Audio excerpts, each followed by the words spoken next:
Downtown Toronto is a different story. Downtown Toronto, the prices have fallen in June. There is no question about that whatsoever. In other words, the first 10 days of June, prices are lower in terms of median and average sold price than the first 10 days of May. In today's video, some major condo market trends in May and some condo numbers for June. Let's get to it.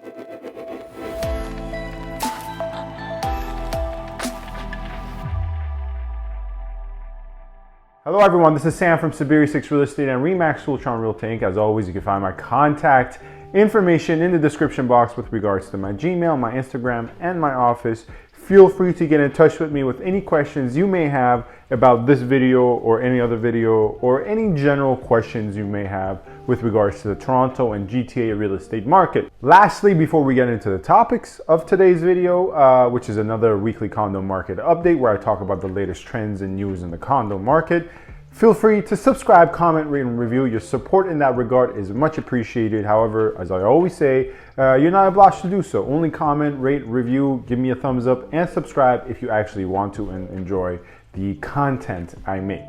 Anyways, let's get to the point of today's video, which is the latest stats, trends, and things you should know about the condo market in today's weekly condo market update, edition 8 or 9, I believe. We're gonna start with some numbers in May and comparing them to April, and then get into June numbers. So this is being recorded on June 10th. So we're gonna have condo numbers from June 1st to June 10th and compare them to numbers in April as well. It's a long, extensive video with a lot of information. Feel free to skip around with regards to the timestamps in the description. Starting with the general numbers, when we look at the most recent complete month, May, and we compare the condo prices in terms of average sold price to April, we see Toronto-wide numbers are down.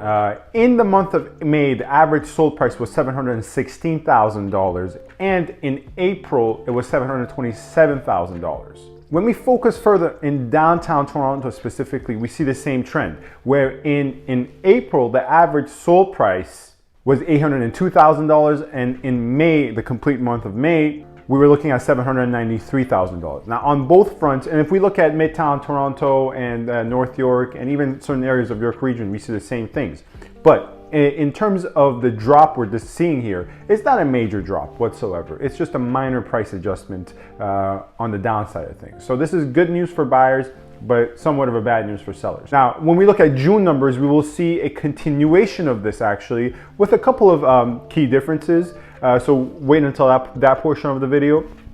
Point being here, the reason this is occurring is because a lot of buyers have actually removed themselves from the market, as I've discussed in the past with regards to the new mortgage stress tests.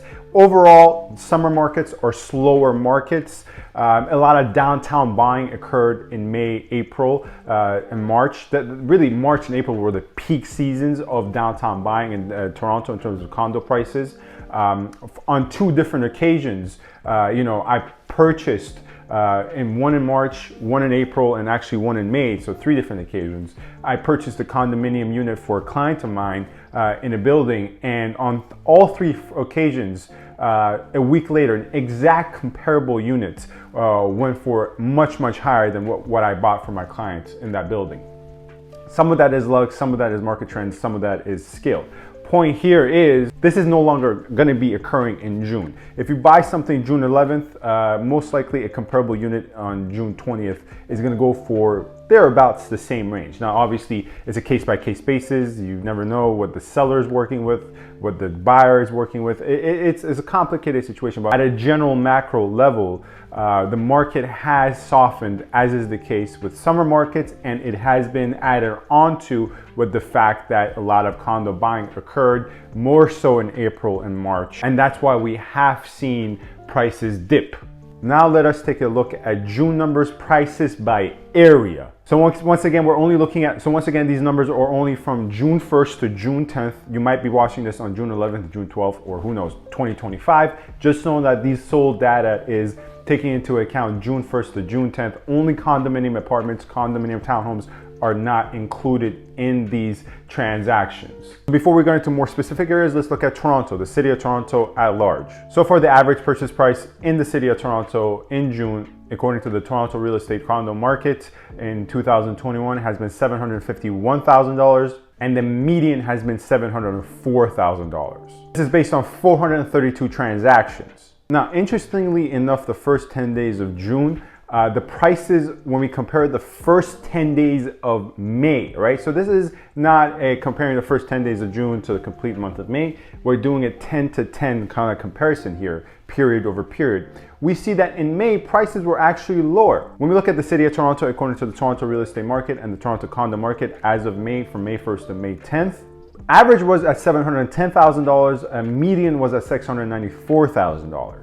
Now, it was based on 606 transactions there. So the number of transactions have fallen substantially by a factor of 150, but prices have gone up. So you might be thinking, well, is this a situation where the condo market downtown is carrying up the averages? Well, actually, that's not the case, because when we look at specifically downtown, which I've designated as C1 and C8. Yes, portions of C2 are technically downtown as well, but C1 and C8, we actually see the opposite of what's occurring at Toronto wide. Now, obviously, these numbers are baked into the aforementioned numbers of the city of Toronto, because obviously, when I'm giving you the numbers for the city of Toronto, included in that are the numbers for downtown. So when we look at the downtown numbers, we actually see the opposite in terms of it's less than it was in May. So in other words, the first 10 days of June, prices are lower in terms of median and average sold price than the first 10 days of May. Where in the average sold price in the first 10 days of June in 2021, according to the Toronto Real Estate Market and Condo Market, is $748,000, and the median, which in certain circumstances, the median is a more accurate measure, is $665,000. This is based on 177 transactions. To show the fact that it's been down, let's look at May 1st to May 10th. Once again, comparing the periods over each other.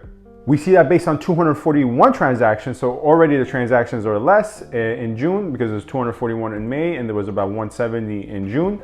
We see the average sold price was $791,000, so $791,000, and the median was $748,000. So clearly, when we see the fact that the Toronto at large, when we look at the city of Toronto, as opposed to just downtown, when we see the city of Toronto is up, but downtown is down in the first 10 days of June compared to the first 10 days of May, we can derive from this, generally speaking, that a lot of buyers are moving more towards other areas, such as potentially Scarborough or Etobicoke, or Midtown in North York, and that's where the prices are holding steady somewhat, and in certain cases increased. Downtown Toronto is a different story. Downtown Toronto, the prices have fallen in June. There is no question about that whatsoever. And I think right now, it is a great time to be a buyer in downtown Toronto with regards to the condo. I think actually it's a great time to be a buyer, generally speaking, because once again, there's less competition in the market right now. Also, on the flip side of things, sellers' expectations have come down because there's a lot of failed multiple offers in the freehold market. I'll talk about that in the future videos. All over, we're seeing a drop in transactions because it's a slower market, and specifically in downtown, we're seeing a drop in prices. Now, where things are actually remaining the most steady is York region. And when we're talking about the York region condo market, we're really truly talking about Markham, Vaughan, and Richmond Hill. Those are the main condo hubs of York region. Very central, within, obviously, if you're comparing these areas to, Yonge Street, Yonge and Eglinton, downtown. Yes, of course, they're a little further east, further west, further north. But when we're comparing the GTA at large, they're pretty central. So in terms of York region, once again, mostly we're looking at these numbers mostly are accounting for Vaughan, Markham, and Richmond Hill. Prices have remained very steady, where there's a marginal drop in terms of median, but a marginal increase in terms of average when we look at the first 10 days of June comparing to the first 10 days of May. But another common thing, once again, the number of transactions are down. This is what we're seeing all over the place with condos, but also with freehold properties of any kind, condominium townhomes, freehold townhomes, semi-detached, detached. The number of transactions always take a dip in the summer market, but this is added on to a bit with the fact that things are opening up more. People are less likely to want to go through the selling process, and also the rental market is making somewhat of a return, so there's more alternative options for people who, for whatever reason, are not looking to buy or are priced out. They go more towards the rental market.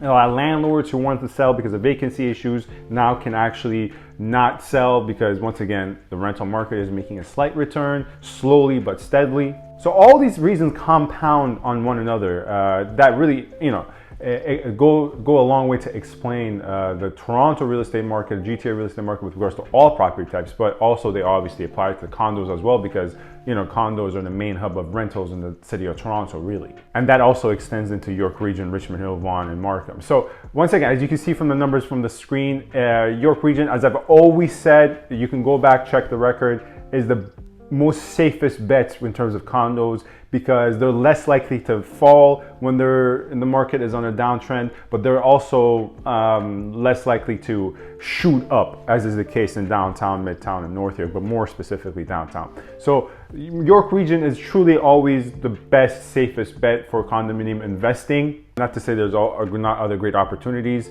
elsewhere, of course there is, but time and time again, really, the numbers really show us that York Region condo investing is one of the safer bets. That's today's video. If you have any further questions, feel free to comment or get in touch with me with regards to my Gmail, my Instagram, and my office information in the description. Lastly, feel free to subscribe, comment, rate, and review. As always, I appreciate your support in that regard, but you're not obliged to do so. And thank you for watching and stay safe.